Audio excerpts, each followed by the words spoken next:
David, or Dāūd, is recognized in Islam as a prophet, messenger, and lawgiver of God, and as a righteous king of the United Kingdom of Israel, which itself is a holy country in Islam.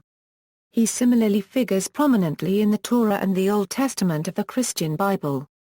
David is perhaps most famous in Islam for defeating the Philistine giant Goliath, when he was a soldier in the army of King Saul.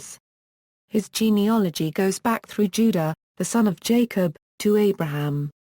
A figure of David is of extreme importance in Islam because he was one of the few prophets to receive a named revealed book. It says in the Quran that the Zabur, the biblical Psalms, were given to David.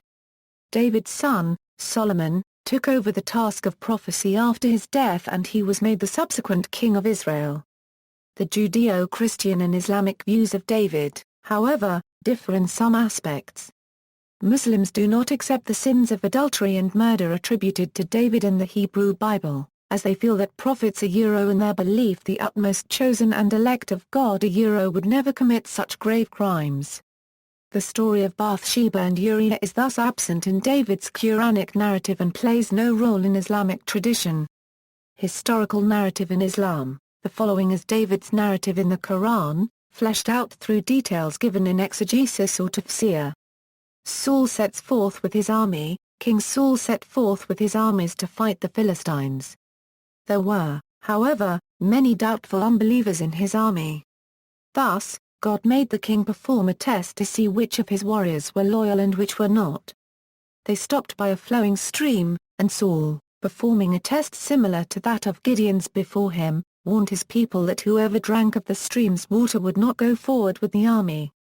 Even in the small band of warriors that remained faithful to God, there were some that were appalled by sheer size of the opposing Philistine army, and were startled when they saw the size and strength of their commander, the giant Goliath. But there were a very small band of men that kept their belief in God and were determined to fight against all odds. Among these believing men was David. David slays Goliath. According to Muslim tradition, Goliath challenged any soldier from Saul's army to single combat, as was the custom of battle in those days. The men were frightened, and no one had enough courage to volunteer. The king offered the hand of his daughter in marriage to the man who would fight Goliath, but even this offer did not change the silence among his soldiers. Then, to everyone's surprise, a youth stepped forward.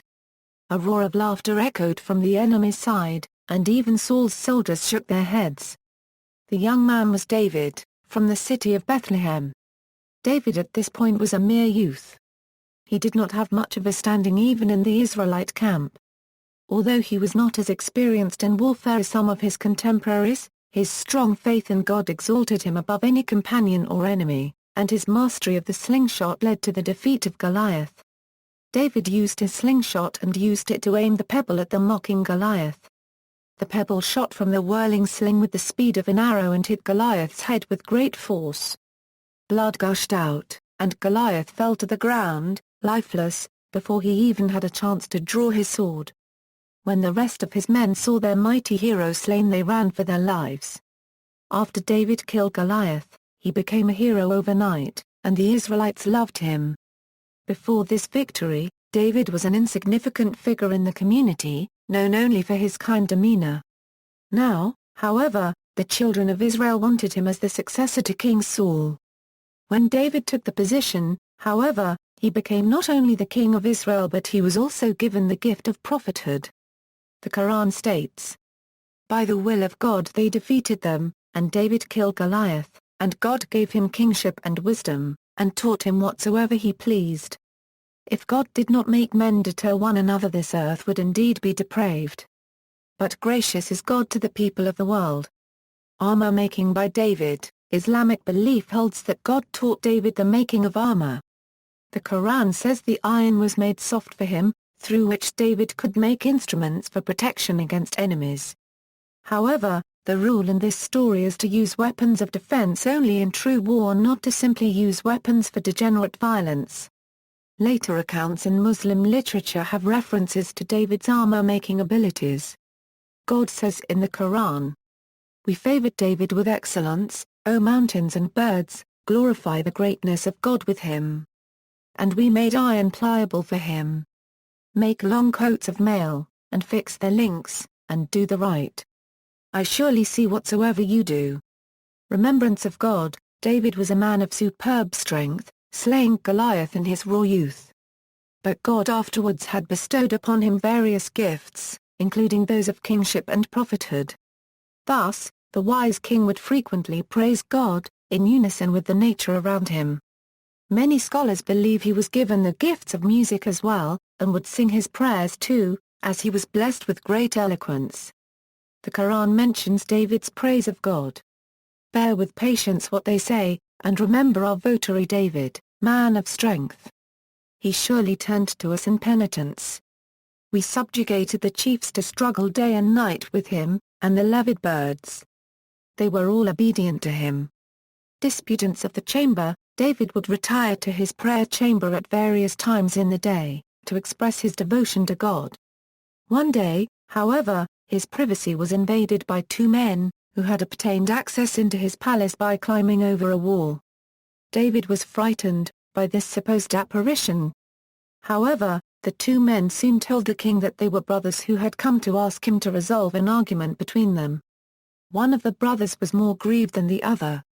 He told David that his brother had 99 ewes while he only had one. He went on to describe his brother's greed and told David that his brother wanted his ewe as well. The circumstances seemed mysterious to David, as he was puzzled at why the unjust brother would risk climbing into his palace and then not take any part in the argument. Nonetheless, he took the two men literally and began preaching about the falsehood and fraud of men, who should be content with what they have, but who always envy others. Although David, in his mind, thought he was doing the right thing, he soon realized that this whole vision was a test to see his wisdom, and he fell down in prostration, praising God. The two men were angels sent by God to test David. David did not hear both sides to the story, and this was his mistake. The Book of David, the Zabur, is the holy book attributed to David by God, just as Moses got the Torah, Jesus got the Injil, and Muhammad received the Quran. In the current Hebrew Bible, the Zabur is known as the Psalms. However, like other scriptures of the past, the Psalms are believed to have been corrupted over time, with some of the original message gone. Nonetheless, Muslims are told to treat the present Psalms with immense respect because, in their original form, they too were an inspired book of God. The Quran states, "Your Lord knows whoever is in the heavens and the earth. We exalted some of the prophets over the others. And to David we gave the Book of Psalms." The term Zabur is the Arabic equivalent of the Hebrew Zimra, meaning song music. It, along with Zamir and Mizmar, is a derivative of Zamar, meaning sing, sing praise, make music. Thus, David is also usually attributed the gifts of music and song. Importance of David in Islam. David is one of the few Islamic prophets who received kingship as well. While other prophets preached during the reign of kings, David, in his time, was the king. Thus, he received an extremely large task, of making sure that the people of Israel were not only held in check spiritually but that the country itself remained strong as well. His place as both leader and prophet is revered by all Muslims as one of extremely high rank. A figure of David, together with that of his prophetic son, Solomon, are iconic of people who rule justly over their land. God frequently mentions David's high rank as a prophet and messenger in the Quran.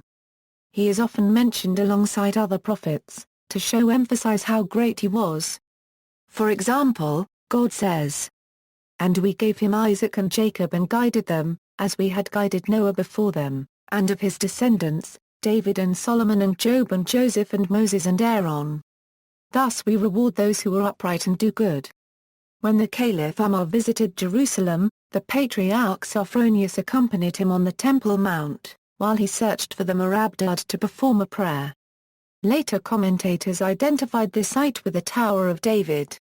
In a hadith, the prayer and fasting of David is mentioned to be dear to God. Narrated Abdullah bin Aim bin Allah's apostle told me, "The most beloved prayer to Allah is that of David, and the most beloved fasts to Allah are those of David. He used to sleep for half of the night and then pray for 1/3 of the night and again sleep for its 6th part, and used to fast on alternate days." See also, biblical and Quranic narratives, legends and the Quran, Qisas al-Anbiya, references.